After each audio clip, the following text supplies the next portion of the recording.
تبدأ القصة مع امرأة تدعى صوفيا. استيقظت توا من نومها زوج صوفيا يدعى ويليام، وهو كاتب مشهور، لكن في الآونة الأخيرة عندما كان يخرج للنزهة في الليل طعنه شخص ما، ومنذ ذلك الحين تقع كل مسؤولية المنزل على صوفيا. كانت على وشك إيقاف ابنها جون لأن والده ماك، وسيذهب إلى المدرسة في غضون أيام قليلة. سرعان ما أصبح جون مستعداً للذهاب إلى المدرسة، وبعد ذلك بدأت صوفيا العمل أيضاً عندما تخرج من المنزل. غالباً ما تقف في الخارج. نورمان زميل صوفيا يعمل أيضاً على قضية جون. بالمناسبة الناس العاديين يحبون صوفيا، وصوفيا تحبها. أدركت ذلك، ومع ذلك لم يتحدث أي منهما عن قاتل جون. من ناحية أخرى يضيق صبياً يدعى روي جون في المدرسة، لكنه يمشي بعيداً عندما يرى هاري وهو عضو جديد في المدرسة. يحب جون فتاة تدعى ميغان، لكنه يخاف من التحدث معها. هاري يساعد جون في هذا أيضاً، هما وميغان تربطهما علاقة مسبقة. ثم بدأوا في لعب كرة القدم. رؤيا هنا أيضاً، رؤية جون يلعب أفضل منه. أثار غضب روي اغتاظ وبدأ باستفزاز جون، وهاري ساعده بعد قليل. كان جون في غرفة التبديل وهاري كان معه شكر. جون هاري لمساعدته. سأل: لماذا تريد مساعدتي؟ قال هاري: أنني أعلم أن والدك توفي مؤخراً. والدي ليس في هذا العالم أيضاً، لذا أستطيع أن أفهم كيف تشعر بأنك لا تملك أب. وجد جون أن هاري رجل جيداً، لذلك أصبح صداقاً معه. عندما تعود صوفيا إلى المنزل في الليل تجد أن جون قد اختفى، إنها تبحث عنه فقط. أخذ جون هاري إلى المنزل. قدم جون صوفيا إلى هاري وأخبره أنني استضيف حفلة صغيرة لأصدقائي في منزلنا الليلة. كانت صوفيا سعيدة جداً بسماع الأخبار، لأن جون دي سعيداً جداً اليوم. مع حلول الليل جاء أصدقاء جون إلى منزله لحضور الحفلة.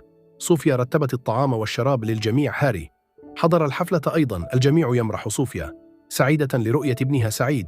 فجأة رأت صوفيا هاري، ولكن عند رؤيتها بدأ هاري يشعر بقلق لوجود خطأ ما. صوفيا خرجت لإحضار الإفطار، وهاري بحث عن الحمام. ذهب إلى غرفة صوفيا في الغرفة. سقطت عيناه على صور عائلة صوفيا، ثم ظهرت صوفيا أيضاً عندما سألته. قال هاري: أنني جئت إلى هنا بالصدفة. يخبر جون صوفيا أن هاري ساعدها كثيراً، لذلك شكرته صوفيا أيضاً في وقت متأخر من الليل عندما غادر الجميع. أخبرت صوفيا جون: الآن أحتاج إلى المال، لذلك قررت بيع منزلنا القديم. أخبرها جون أن هاري كان يبحث عن منزل أيضاً. في اليوم التالي جاء هاري إلى منزل صوفيا. عندما سألني هاري قالت: إنني بحاجة إلى المال، لذلك سأبيع المنزل الآن. أخبره هاري أن عمي يريد شراء هذا المنزل، ويقول إنه اشترى هذا المنزل مع صوفيا بعد بضعة أيام. كان جون يلعب كرة القدم في المدرسة. لقد لعب بشكل جيد اليوم، وهذا يجعل روي غاضباً. لم يستطع قتل جون، لذلك جاء إلى غرفة خلع الملابس بتدمير ملابسه، لكن خزانة جون مغلقة. ركب هاري القفل حتى لا يزعج روي جون. الآن يأتي هاري إلى هناك ويهدد روي بعيداً عن جون. دخلت صوفيا إلى مكتبه. كانت تعمل في العقارات من قبل، والآن لا شيء خاص. تلقت رسالة بريد إلكتروني كانت خائفة منها. بعد فترة تلقى رسالة تشير إلى تجاربه الماضية. صوفيا تلقت مثل هذه الرسائل عدة مرات من قبل. لقد تحدثت مع جوليا حول هذا الموضوع. اقترحت لوليا أن تتحدث إلى نورمان، لكن صوفيا شعرت أنه من الغريب التحدث إلى نورمان حول هذا الموضوع، لذلك ظلت صامتة في المدرسة. يدعو هاري جون وميغان إلى الخروج، لكن جون ليس لديه الشجاعة للتحدث إلى ميغان عندما لا يفعل جون شيئاً. يتحدث هاري إلى ميغان ويطلب منهم قضاء بعض الوقت معاً. جلس هاري في سيارته حتى وصل فقط صوفيا وهاري في المنزل. الآن بدأ الاثنان في التحدث مع بعضهما البعض. أخبرته صوفيا: إنني لم أقضي وقتاً ممتعاً مع ويليام، أنها تنفجر دائماً بنفس الطريقة حتى لا تنطفئ النار في كهفي، أنهم يفعلون هذين الشيئين هنا وهناك. لقد قضت وقتاً رائعاً مع ميغان. تحب جون أيضاً، وبدأ الاثنان في التقدير. من ناحية أخرى بدأت صوفيا بالاستحمام قبل الذهاب إلى السرير، بينما سمع هاري الذي كان جالساً في الخارج صوت الماء، فنهض ويأتي إلى صوفيا تطلب منه صوفيا الخروج، لكن هاري يخلع ملابسه ويستحم معه. صوفيا تنظر إليه بهدوء، بينما بدا هاري في الانفجار في كهفه.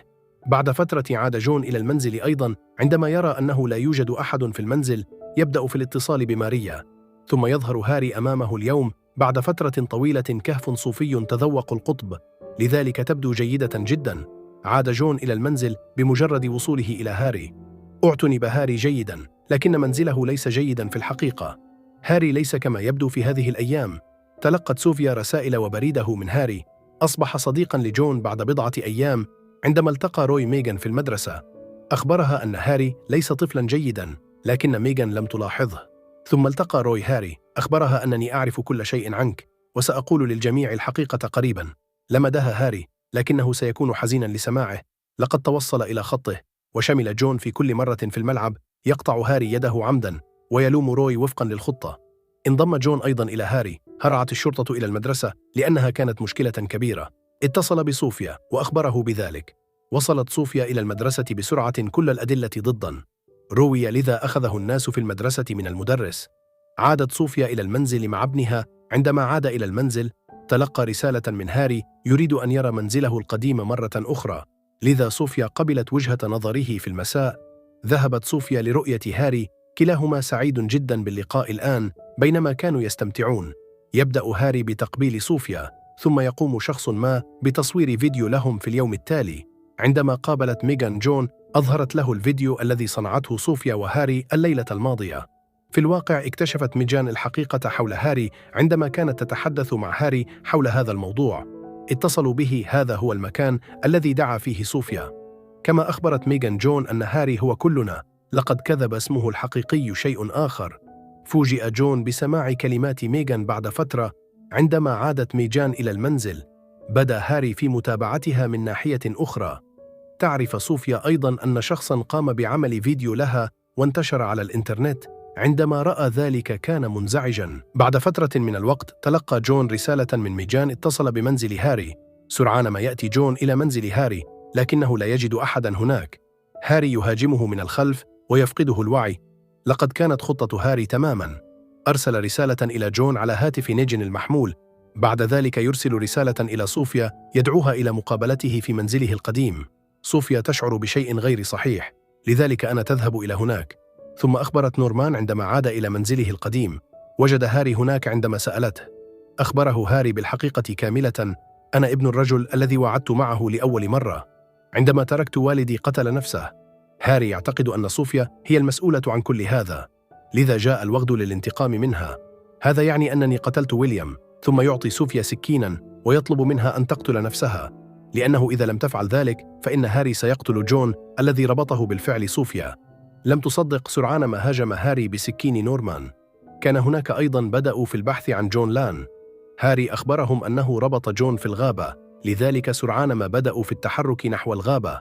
في الوقت ذاته يحمل هاري جون وميغان. تهرع صوفيا لإنقاذ ابنها بينما تستخدمها سكينا لمهاجمه نورمان والاستيلاء على معقله. في الوقت ذاته تم إطلاق سراح ميغان وجون بعد إصابته. يحاول هاري قتل صوفيا، لكن ميغان تهاجمه من الخلف. في نهاية القصة تعترف سوف بحبها لنورمان، وهكذا تنتهي القصة.